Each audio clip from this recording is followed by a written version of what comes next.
back. Hello, everyone, and welcome back to a brand new episode and the first one of the spring semester of Fantasy Gods. As always, my name is Brett Schaafs. And I'm Toby White. Toby, it's been a long time since we've been together, man. I mean, just look at what happened in the past few months. Tom Brady had his seventh child this past week. NHL hockey's back, and the Lions still stink. That's right. There's so much to cover, and now that we're back, so why not waste our time and let's jump into it. Good point, Toby. So, considering that the NFL season's over, we're going to be covering some different styles of fantasy, starting with the most important, which is fantasy basketball. Eventually, we'll talk about fantasy hockey and then dynasty baseball as we jump down the road, and then potentially a sneak peek into Fantasy Gods film room, but we'll save that one for a little episode later. So, before we jump into anything, let's start right into fantasy basketball. And Toby, I don't know about you, but they've been doing pretty well right now considering what's going on in the world. Yeah, so definitely because, even though they're not in a bubble, but I feel like the games that are being played are much better now. Even without any fans, it feels like they're still in the bubble, but they're not. And every team is playing different than they were a few months ago. And let's just see how the rest of the season turns out. And also, some players don't want to go to the NBA All-Star game, which kind of makes sense because we're still living in this pandemic. But let's just see how the rest of the season pans out. Exactly. It's definitely been a doozy this far, and I think the NBA is doing a good job handling it, but I wouldn't be surprised if this All-Star game's postponed. But nonetheless, let's take a look at some of the top scorers in NBA fantasy basketball this far, starting with our man, Giannis Antetokounmpo. Giannis. We'll just call him Giannis for the sake of this episode. 51.5 fantasy points per game. Outstanding. Also has 28.1 regular points, 11.1 rebounds, 5.5 assists, a steal, and about a block per game. Considering this guy's potential and this guy's talent this far, one of the best, as of right now, the best player in the NBA, I mean, it's no surprise to me that he's putting up almost 52 fantasy points per game. I don't know about you, Toby, but this doesn't seem surprising to me. Yeah, definitely. Especially not winning MVP last year. I feel like he wants the MVP back. After LeBron took it from him last year, and I feel like he wants revenge, and maybe making it to the NBA Finals.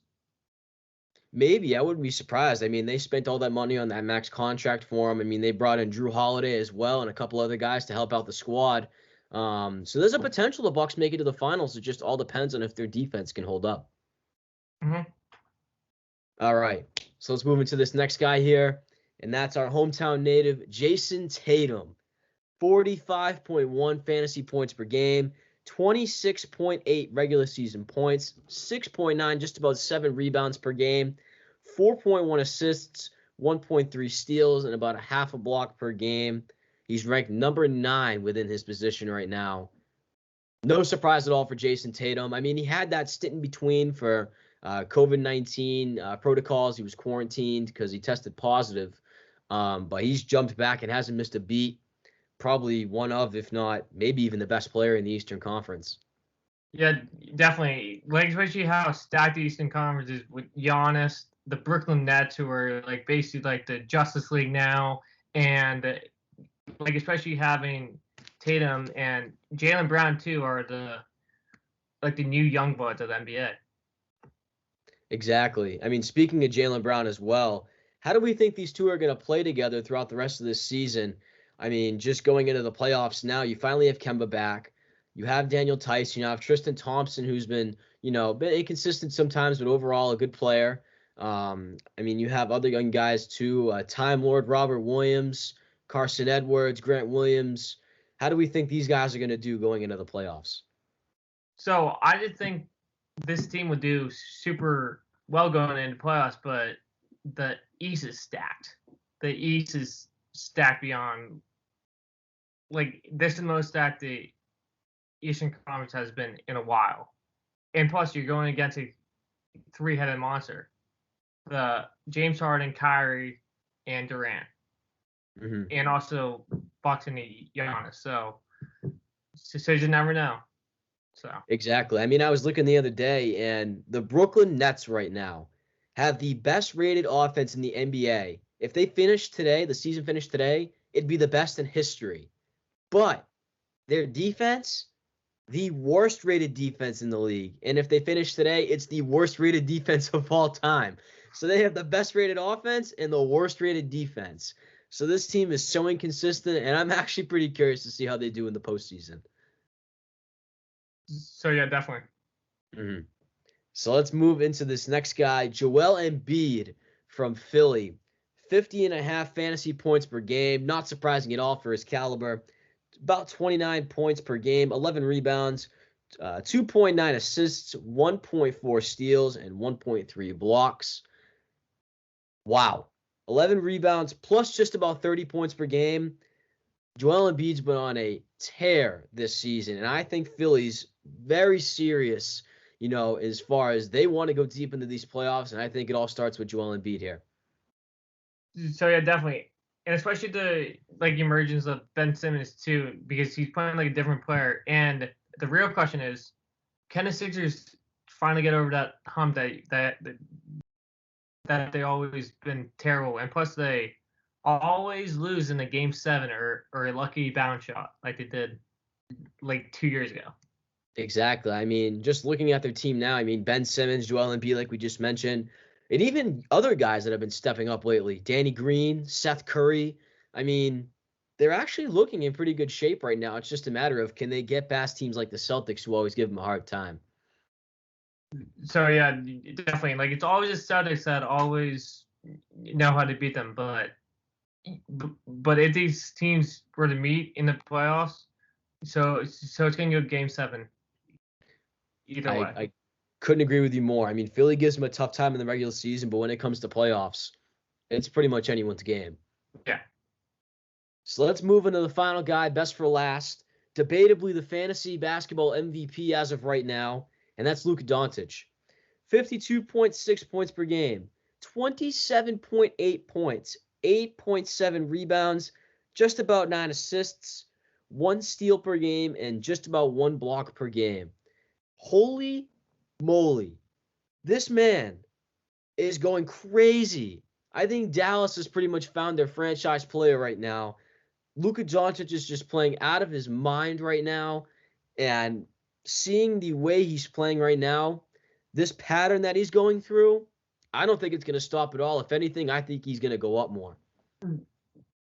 Yeah, definitely. And especially like the record does not really show about how they're doing, but especially when you have Luka Doncic and Kristaps Porzingis too, finally healthy playing, the Mavericks are a team to watch.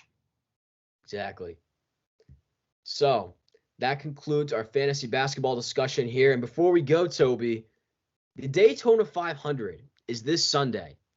It's going to be the first time the 500, the Great American Race, has been ran without Jimmy Johnson since 2002. That's just about 20 years of 500s with Jimmy Johnson in them. That's insane. Yeah, it's just very right, Brett. And especially his old teammate just last night, Alex Bowen, just got the pole, and there are a lot of young stars to watch in this next generation of racers, especially to Chase Elliott, the defending champ, the son of famous Bill Elliott, and this kid is something special.